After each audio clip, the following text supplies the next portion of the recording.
আপনারা আছেন একাত্তর সংযোগে। আজকের একাত্তর সংযোগে আমরা কথা বলছি তীব্র তাপদাহ যে সারা দেশে বয়ে যাচ্ছে সে প্রসঙ্গে। আমরা দেখেছি যে তীব্র তাপদাহে রাজধানীতে দুর্ভোগের পাশাপাশি বাড়ছে বিভিন্ন ধরনের রোগবালাই। হাসপাতালে রোগীর চাপ যেমন বেড়েছে, চিকিৎসকরা বলছেন এই সময়ে ব্যাকটেরিয়া ও ভাইরাসজনিত রোগে শিশু ও বৃদ্ধরা বেশি আক্রান্ত হচ্ছে। এদিকে চলমান পরিস্থিতিতে সারা দেশের হাসপাতালে পর্যাপ্ত শয্যা খালি রাখার নির্দেশ দিয়েছেন স্বাস্থ্যমন্ত্রী। সহকর্মী ডলার মেহেদীর কাছ থেকে বিস্তারিত জেনে নেব। প্রতিদিন ঢাকার শিশু হাসপাতালগুলোতে রোগীর চাপ বাড়ছে। নবজাতক থেকে শুরু করে সব বয়সী শিশুরা নানা রোগে উপসর্গ নিয়ে হাসপাতালে আসছে। ঢাকা ছাড়াও রোগী আসছে দক্ষিণের জেলাগুলো থেকে। বাবুর জ্বর, ঠান্ডা আর মুখে ঘাম। আমার নিউমোনিয়া হয়েছিল হচ্ছে গায়ে ঘাম বসে, এবং আমার সহ আমার অন্যান্য ক্লাসমেটদেরও হয়েছিল। যতই গরম আছে যতই পুরো ঘেমে যায়। কালকে টেস্ট করাইছিলাম, জন্ডিস ধরা পড়ছে। এই নিউমোনিয়া হওয়ার পেছনে বড় কারণ হচ্ছে স্কুলে যাওয়া আসা, এবং এতে যে পরিমাণ সোয়েটিং হয় এটা তাদের গায়ে ঘাম বসেতে কিন্তু তারা আসলে অসুস্থ হয়ে যাচ্ছে। ডাক্তাররা বলছে 3 থেকে 12 বছরের শিশুরা এই সময় নিউমোনিয়ায় আক্রান্ত হচ্ছে। টাইফয়েড, জন্ডিস সহ বিভিন্ন রোগ নিয়েও শিশুরা হাসপাতালে আসছে। নিউমোনিয়ার লক্ষণ থাকলে দ্রুত হাসপাতালে আসার কথা বলছেন ডাক্তাররা। এই গরম আসলে কিন্তু অতি সহজেই কিন্তু খাদ্যে পচন ধরে যায়। আর রাস্তাঘাটের খাবার তো দেখেনি, সেগুলোর ভিতরে উন্মুক্ত থাকে, রাস পড়তে থাকে, সেখানে মানুষ খাচ্ছে, সেই খাবারটা আবার খাচ্ছে, বাচ্চাদের ডায়রিয়া হতে পারে। হ্যাঁ, তো এই জন্য এই খাবারগুলো অ্যাভয়েড করতে হবে। পানির পিপাসায় মানুষ ওখানে রাস্তা থেকে পানি খায়, শরবত বানানো হচ্ছে, সেই পানিটা কীরকম হাইজেনিক তা তো আমরা জানি না। তীব্র গরমে বেশি হচ্ছে পানিবাহিত রোগ। মহাখালী আইসিডিডিআরবি হাসপাতালে প্রতিদিন গড়ে 500 রোগী আসছে। রোগীদের বেশিরভাগই ঢাকার বাসিন্দা। ঝুঁকিপূর্ণ কারা? শিশু, তারপরে বয়স্ক মানুষ, যারা অসুস্থ, তারা প্রতিবন্ধী, যারা খেটে খাওয়া মানুষ, যেমন রিক্সাওয়ালা, একটা কৃষক, বাইরের শ্রমিক, এবং যাদের অসুস্থতা আগে থেকে আছে, যেমন হৃদরোগের সমস্যা, উচ্চ রক্তচাপের সমস্যা। এদিকে বিশ্বজুড়ে তীব্র তাপদাহের এই সময়ে সারা দেশের হাসপাতালগুলোতে পর্যাপ্ত শয্যা রাখার নির্দেশ দিয়েছেন স্বাস্থ্যমন্ত্রী। ওরকম সিচুয়েশন হয় তাহলে জন্য আমরা রোগীদেরকে ভর্তি করার জন্য পর্যাপ্ত বেড রেডি রাখার জন্য নির্দেশ দেওয়া হয়। ডলার মেহেদী, একাত্তর, ঢাকা। সহকর্মী ডলার মেহেদীর প্রতিবেদন দেখে নিলাম। আমাদের সাথে যুক্ত আছেন অধ্যাপক ডক্টর আইনুন নিশাত এবং অধ্যাপক doctor ABM Abdullah. Doctor ABM Abdullah, আমরা দেখছিলাম যে স্বাস্থ্যমন্ত্রী তিনি নির্দেশনা দিয়েছেন হাসপাতালের শয্যাগুলো যেন প্রস্তুত রাখা হয়, কিন্তু একটা লম্বা সময় জুড়ে বলা হচ্ছে এপ্রিল মাস পুরোটাই থাকবে এ ধরনের আবহাওয়া। সেক্ষেত্রে স্বাস্থ্য ঝুঁকি কতটা রয়েছে এবং সেটি এড়াতে করণীয় কি? ধন্যবাদ আপনাকে। শুধু দর্শকদেরকেও শুভেচ্ছা জানাই, স্বাগত জানাই। আমার সঙ্গে একজন বিশিষ্ট আলোচক ডক্টর আইনুন নিশাত স্যার, কথাবার্তা শুনলাম, খুব যুক্তিগুলো কথা বললেন, এবং আপনাদেরকে ধন্যবাদ জানাচ্ছি একাত্তরকে এই সময় উপযোগী একটা আলোচনা অনুষ্ঠান আয়োজন করার জন্য। আসলে ঝুঁকি তো রয়ে গেছে। এই যে গরম, তীব্র গরম শুধু ঢাকা তো না, সারা দেশেই কম বেশি হচ্ছে। ঢাকাতেও যেমন 40-42, এরকম 43 শোনা যায়, ঢাকার বাইরে তো 42-এর উপরে। এই যে গরম, এর মধ্যে বিশেষ করে যে কেউ কিন্তু ঝুঁকির মধ্যে, ছোট বাচ্চা থেকে বয়স্ক যে কোনো মানুষ, ইভেন যারা রুগী, যেমন ধরেন যারা কোমরবিডিটি আছে, high blood pressure, diabetes, kidney রোগী, হার্টের রোগী, স্ট্রোকের রোগী, ক্যান্সারের রোগী, বা যাদের ইমিউনিটি কম বা প্রতিবন্ধী, সবাই তো ঝুঁকির মধ্যে।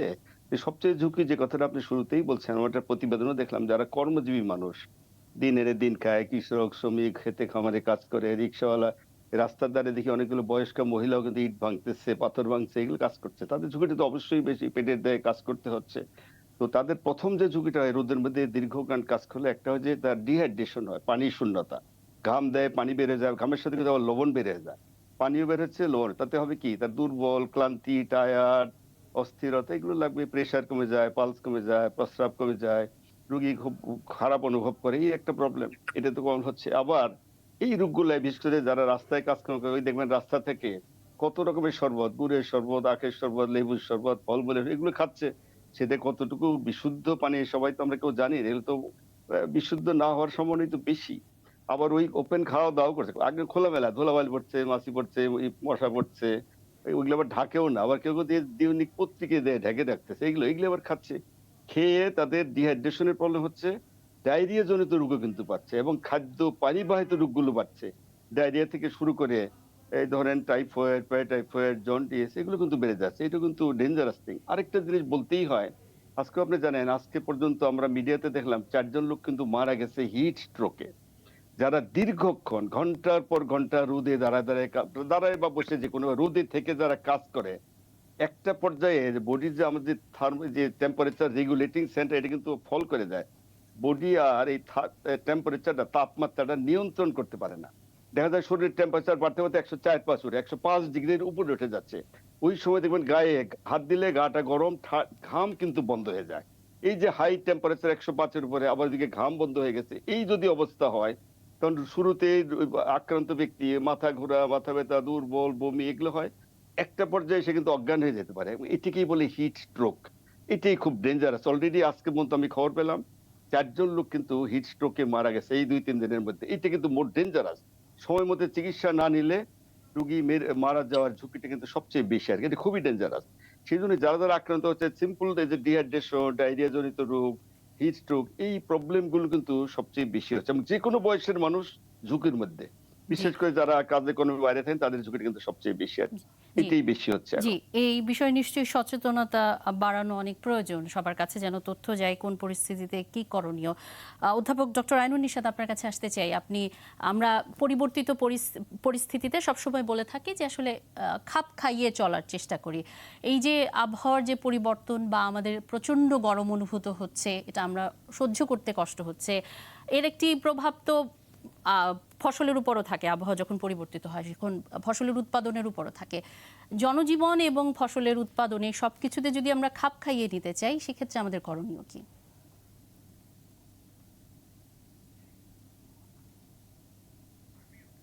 আনমিউট করতে হবে ডক্টর আইনুন নিশাত। আপনার প্রথম ইস্যুটা হচ্ছে কৃষির উপরে কি প্রভাব পড়ছে।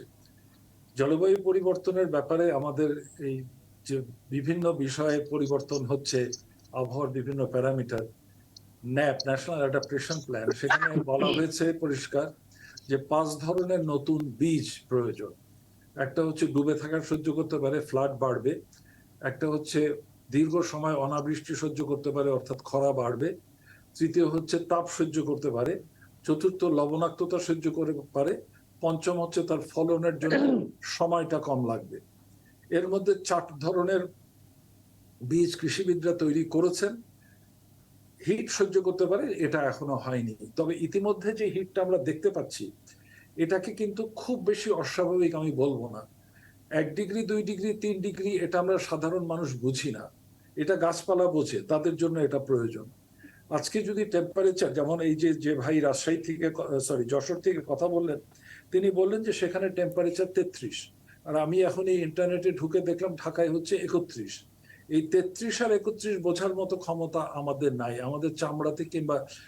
কিন্তু এই গরমের মধ্যে দীর্ঘ সময় এক্সপোজ থাকলে কি হবে সেটা ডক্টর আব্দুল্লাহ খুব সুন্দরভাবে বলেছেন। ফিল্ড থেকেও একই কথা এসছে। এবং আমি আবারও বলছি, এই গরমের মধ্যে কি করতে হবে এটা আমাদের ট্রেডিশনাল নলেজ, ফোক উইজডম, লোকায়ত জ্ঞানের মধ্যে আছে।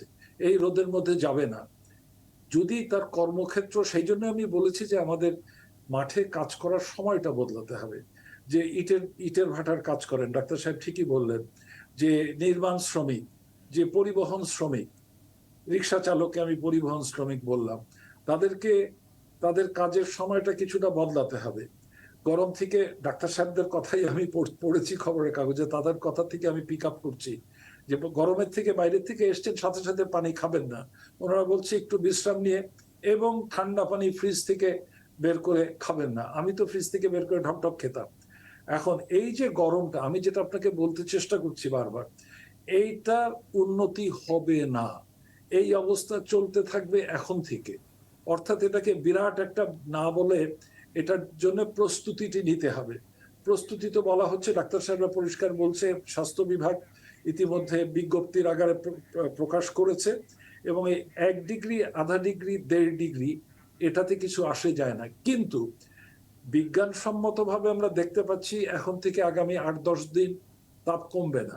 রাতের বেলা একটু কমবে, তাও কত কমবে, 30-31 থাকবে, সেটা তো অনেক গরম, 90 ডিগ্রি ফারেনহাইট।